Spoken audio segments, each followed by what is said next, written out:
Hi y'all, welcome to this brief history of hedonism, one of the oldest ethical theories.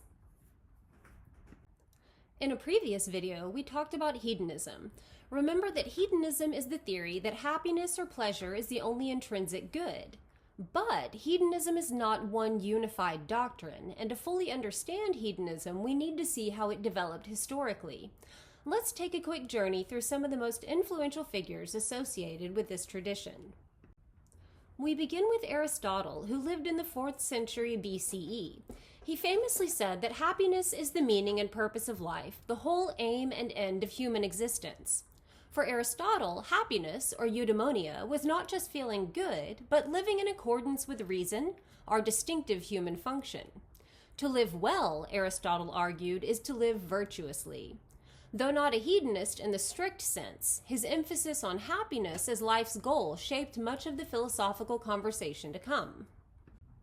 Next, we have Epicurus, who lived from about 341 to 270 BCE. His philosophy is often misunderstood. Many people assume Epicurus taught that the good life means indulging in every pleasure, eat, drink, and be merry. But that's a caricature. In fact, Epicurus argued that true happiness comes from tranquility. He believed the greatest pleasures are found in friendship, philosophical discussion, and in freedom from fear, especially fear of death and fear of the gods. For him, a simple, moderate life without pain and anxiety was the highest pleasure.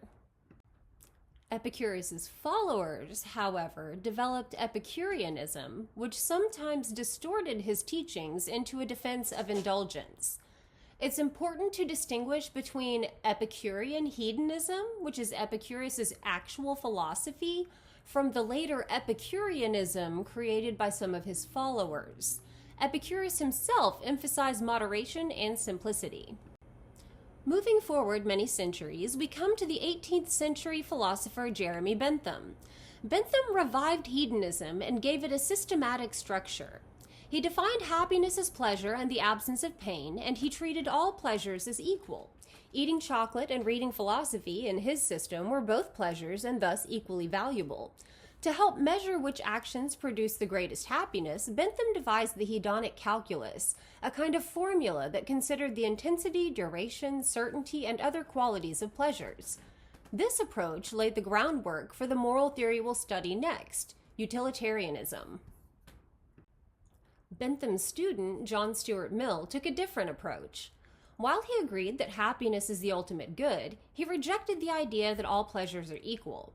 Mill distinguished between higher pleasures, intellectual, cultural, moral, and lower pleasures, physical or merely sensory. He famously argued that it is better to be a human dissatisfied than a pig satisfied. For Mill, education was crucial because it cultivated our ability to enjoy the higher pleasures.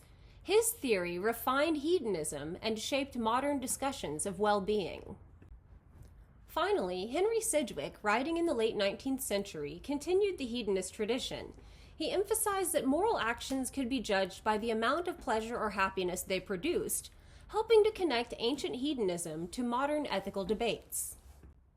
If we trace this timeline, Aristotle, Epicurus, Bentham, Mill, and Sidgwick, we can see how hedonism evolved from ancient discussions of happiness to Epicurus's moderation, to Bentham's calculus of pleasures, and Mill's distinction between higher and lower forms of happiness. So here is a reflection question for you. Which of these thinkers' accounts of happiness sounds most convincing? Is it Aristotle's virtue-centered happiness, Epicurus's tranquility, Bentham's equal pleasures, or Mill's higher and lower pleasures? Alright y'all, that's all we have for now. If you're interested in more videos on philosophy and ethics, check out the videos posted on our channel. Thanks for watching. Have a great day.